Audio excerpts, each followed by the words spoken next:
the next chapter, which is the pragmatics. As you know, we have almost covered all the material related to semantics. So now it is time to move to the next chapter, which is pragmatics. What is pragmatics?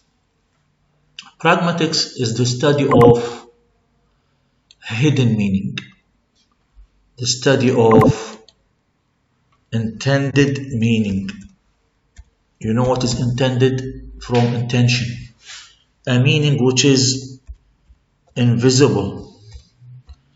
And by invisible, we mean we cannot see. Right? So how come we talk about something that we cannot see? So when I say hidden meaning, invisible meaning, intended meaning, I mean a meaning that we cannot see. Or by the word invisible, we mean you cannot see. So how can we talk about something we cannot see? Actually, in most cases, speakers, writers mean something. They mean something, but they do not necessarily say it. They do not necessarily say that thing. In semantics, things were very straight. Things were very straight.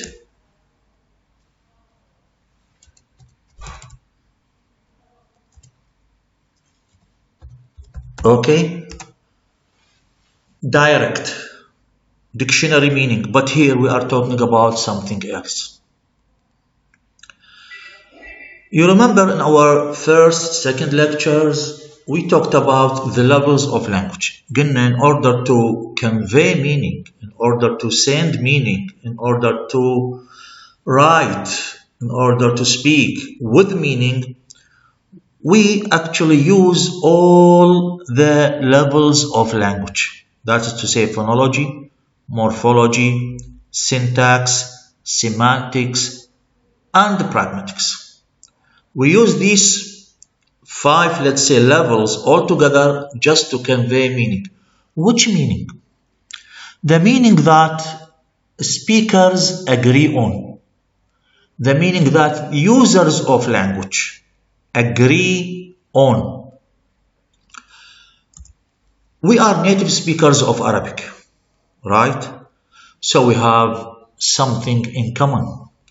We have something mutual between us that makes what we say is understood by our listeners. And this is how language works. This is how language works. Of course, when we say invisible meaning, how can we talk about invisible meaning? Actually, there are certain factors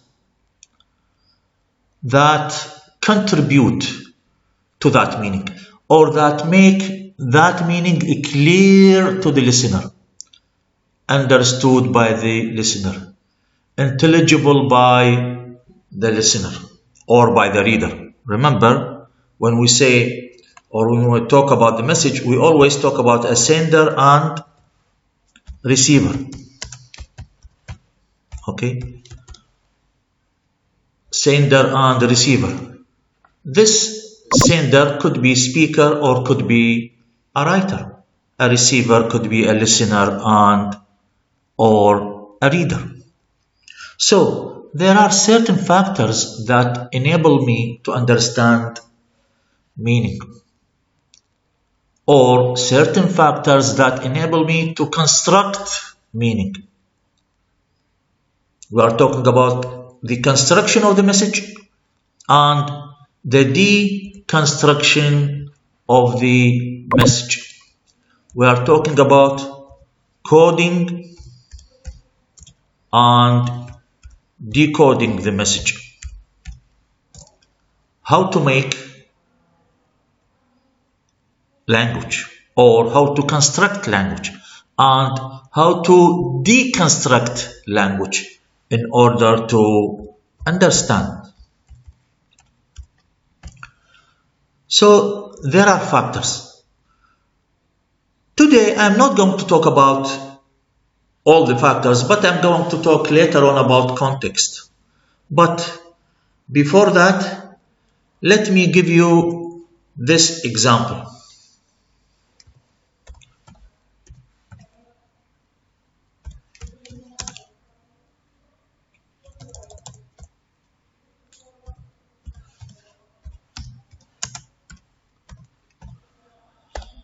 Okay, this is a sentence.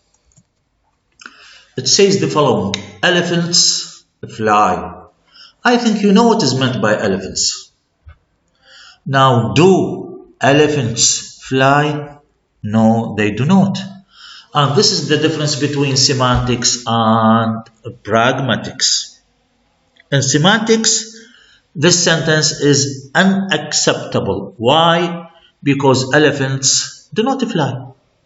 And if we use the verb fly, we need a subject which is a bird, has the property of plus bird, plus wings, plus feather, إلى آخره.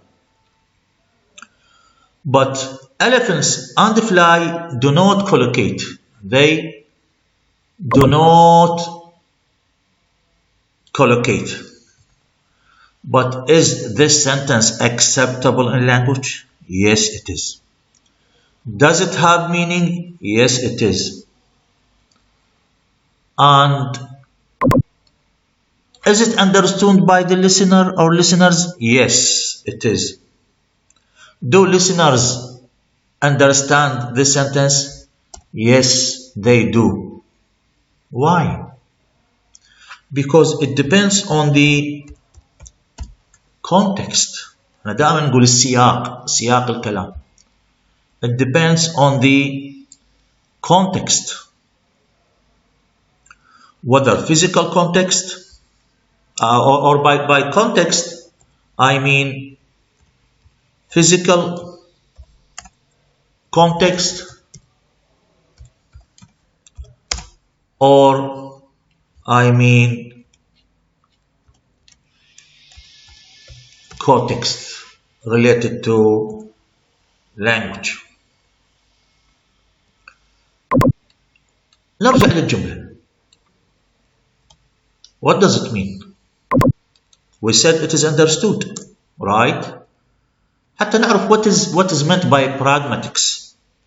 We say the sentence is understood by the listeners, by the native speakers of English, or even native speakers of Arabic. If we say the same sentence in Arabic, نقول فلان يطير فيالة مثلا في بعض الأحيان، أو الفيل ممكن يطير إلى آخره.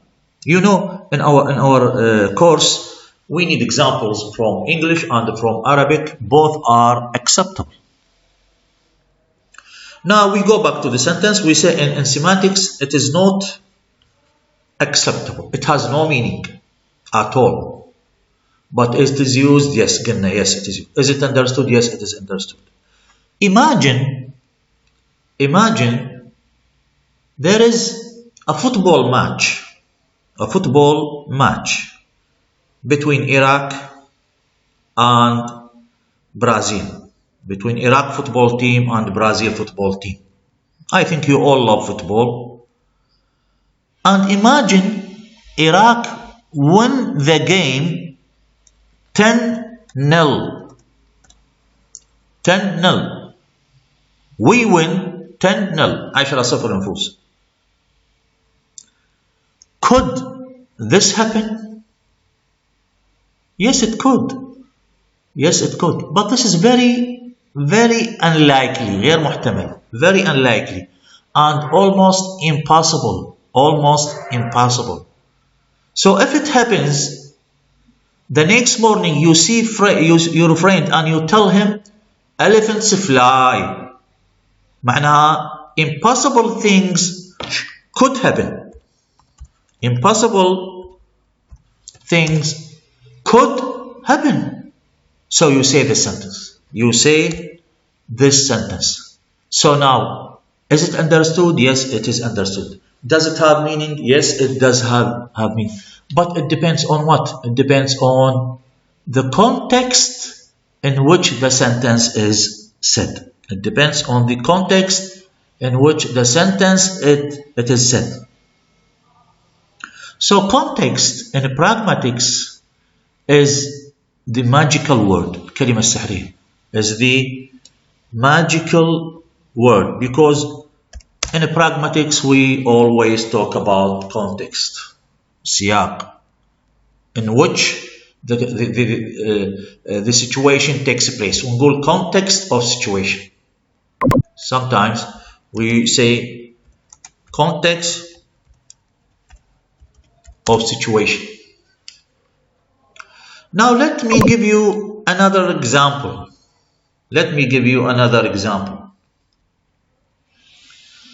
Imagine we are teaching in room number 9 in our department. You know room number 9, it is very small, right? And it is summer. Imagine it is summer and the room is overcrowded. The room is overcrowded and the teacher is teaching. Remember, it is summer and the room is overcrowded, and one of the students raises his hand or her hand and saying, "Sir," addressing the teacher, "Sir, it is very hot in here. Sir, it is very hot in here." What type of sentence is this? This is a statement, right? It is a statement, affirmative statement, جملة مثبتة. We use statements to give information, right? We use statements to give information. مثل ما نقول we use interrogative sentences to ask questions. So we use a statement to give information.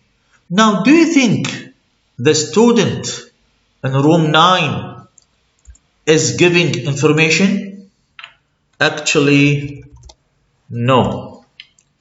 He or she is not giving information. He or she is requesting the teacher. He is request. And he is requesting politely. لاحظ, sir. He is requesting the teacher to switch on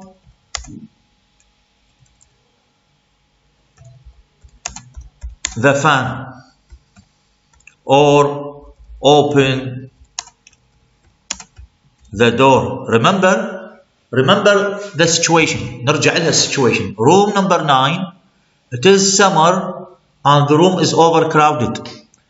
And the student says it is hot in here. Actually, he or she is not giving information. Rather, he is asking the teacher, the professor, to switch on the fan or the air conditioner or to open the door. Now the teacher understands the message and he or she is going to switch on the fan or open the door. Okay? نرجع للسituation. The teacher understands that this is a request and he or she is going to switch on the fan or open the door. Good? Good. Now, does the student says open the door? No. Does the student says switch on the fan? No. Does he or she say that directly? No. But Actually, he means that. He meant that. He means that. But he doesn't say it. He does not say it. فنرجع إلى القاعدة اللي قلناها at the beginning of our lecture. In most cases, what we mean is not necessarily we say, or what is meant is not necessarily said. What is meant is not necessarily said. ما قال للطالب open the door أو حتى in a polite way please open the door or please sir open the door. No, he says it is hot in here. لاحظ what is important is that the teacher understands the message. Why? He understands the message like this. It is a request for opening the door or a request for switching on the fan. Because both the teacher and the student are native speakers of English or Arabic, احنا نقول wrong number, and they both understand language. They both have something mutual. And part of our experience is to understand each other when we speak. You see, this is a very short conversation between teacher and student, and they understand each other without saying things directly. So this is, in brief, what is meant by pragmatics. What is meant by pragmatics. So what we mean, we do not necessarily say it. وتلاحظ, let's give another example.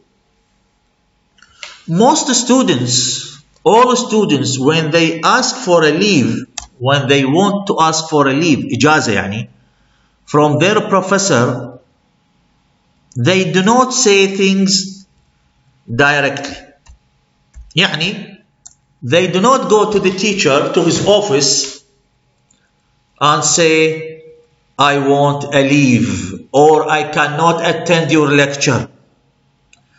This is going to be very rude. You know rude? فظ. Instead, they are going to be indirect. شلون يعني? The student goes to the professor's office and saying, Sir, I feel sick today.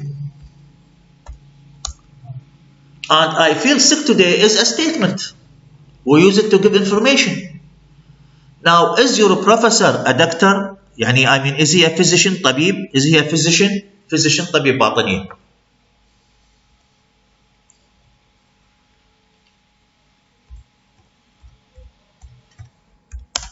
Is he a physician? No. So why are you telling him, I feel sick today? Actually, the student is asking for a leave. The student is asking for a leave. And instead of saying things in a direct way, I want a leave or I cannot attend your lecture, he or she is using a statement.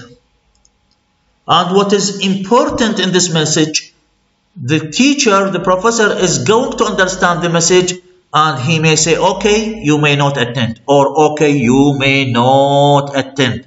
So either he is going to accept your request or decline your request for a leave, للإجازة.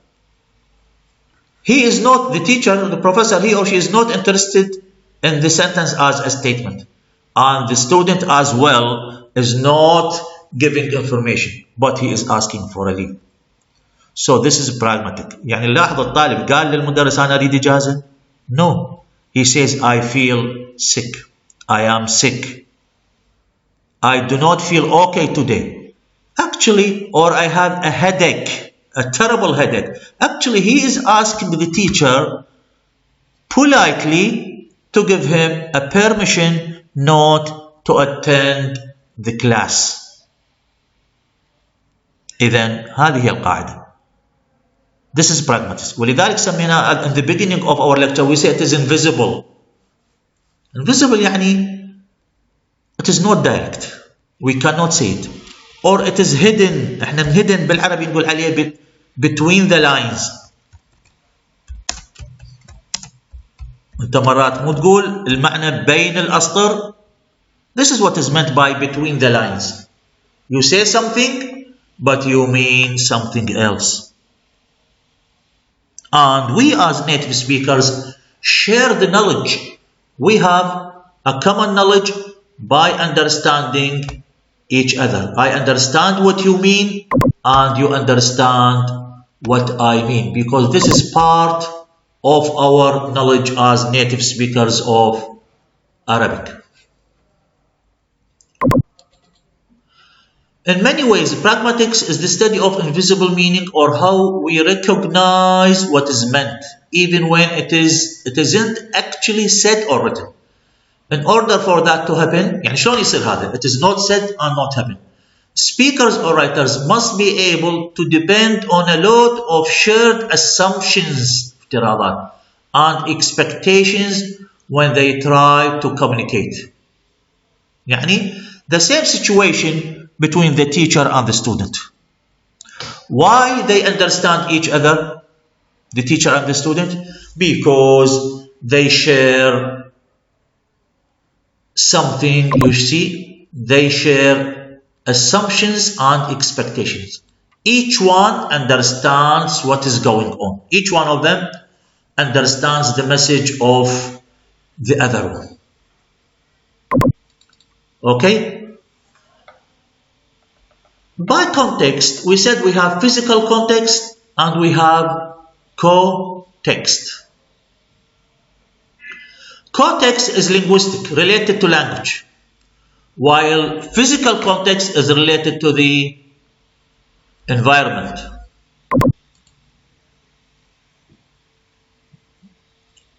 Okay. We said physical context is related to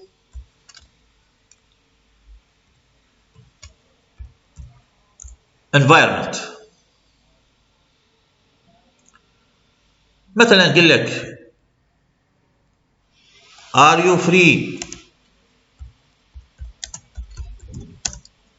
tonight؟ حتى احنا بلغتنا العربية نقول يعني نقول لصديقنا انت فارغ اليوم ما عندك شيء؟ Are you free tonight? Actually, this is not a question. This is not a yes/no question. This is a request. I am inviting my friend to something.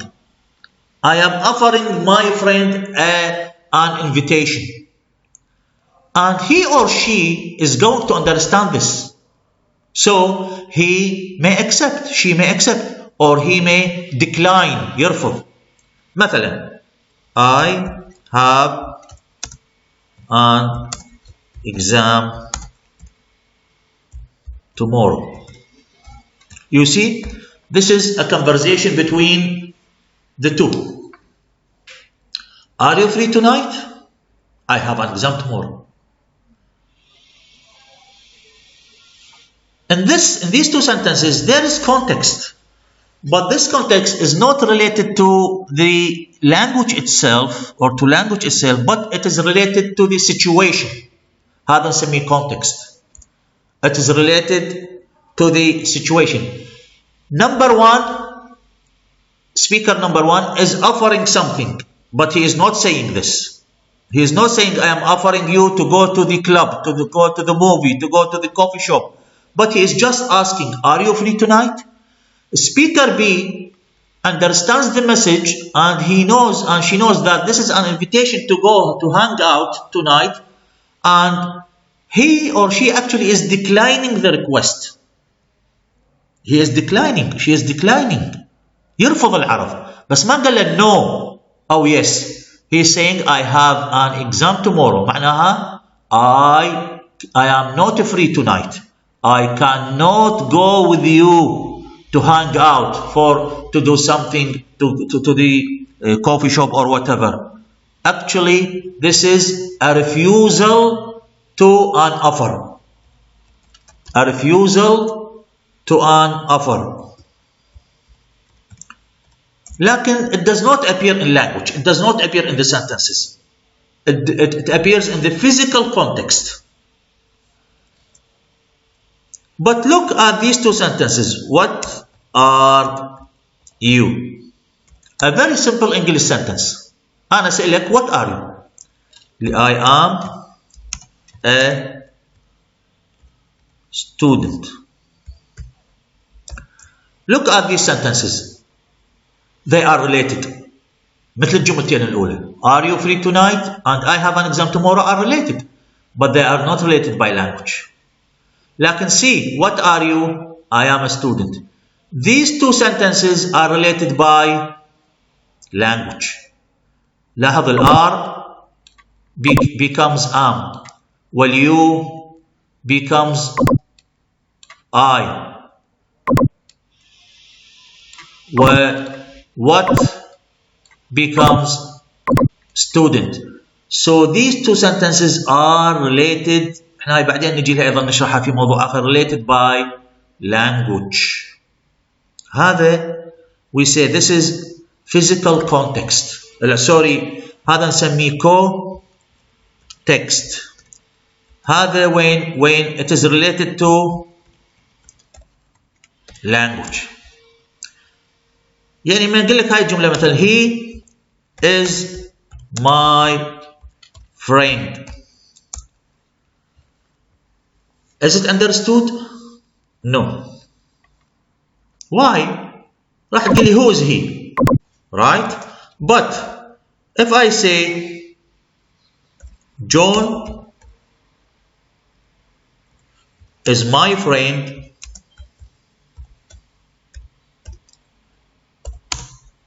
وبعدين he is العفو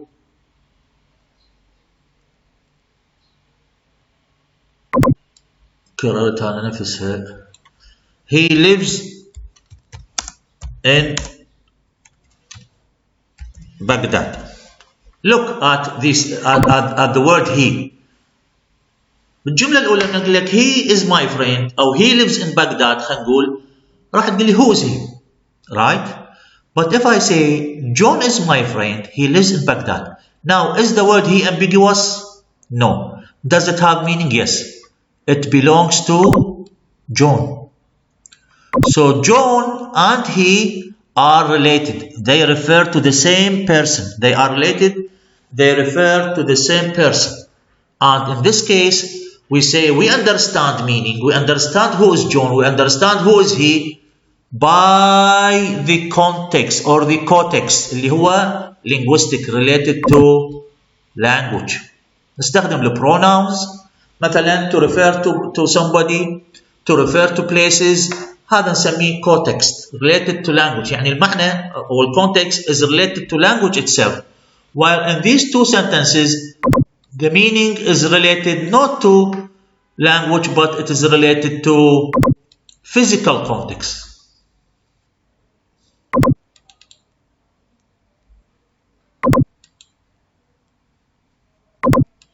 Okay.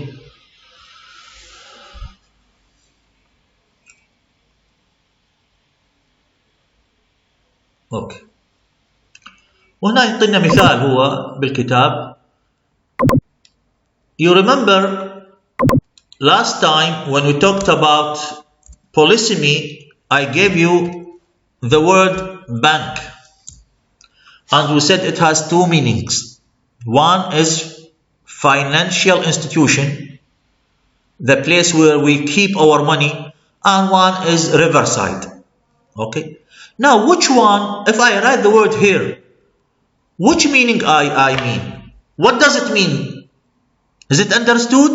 No, it does not understood.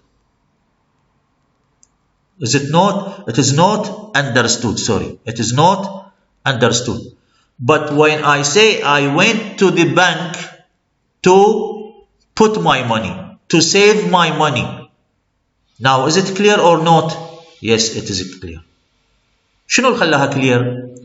It is context. It is context. Well, similarly, the word bat. Is it a bird or is it مضرب التنس نستخدم بالتنس? Which one? I mean, of course, I need to put this word in a sentence in order to be clear. And this sentence is going to work for this word as its context. So always in pragmatics we are after context. We are after context. And of course there are other factors, not only context. In pragmatics, context is just one criteria, one property, one feature that makes my message understood. But there are other factors, of course. I'm going to talk about them later on. Hopefully, this lecture is clear to you. Hopefully, you have understood what is going on. Hope to see you next time. Thank you.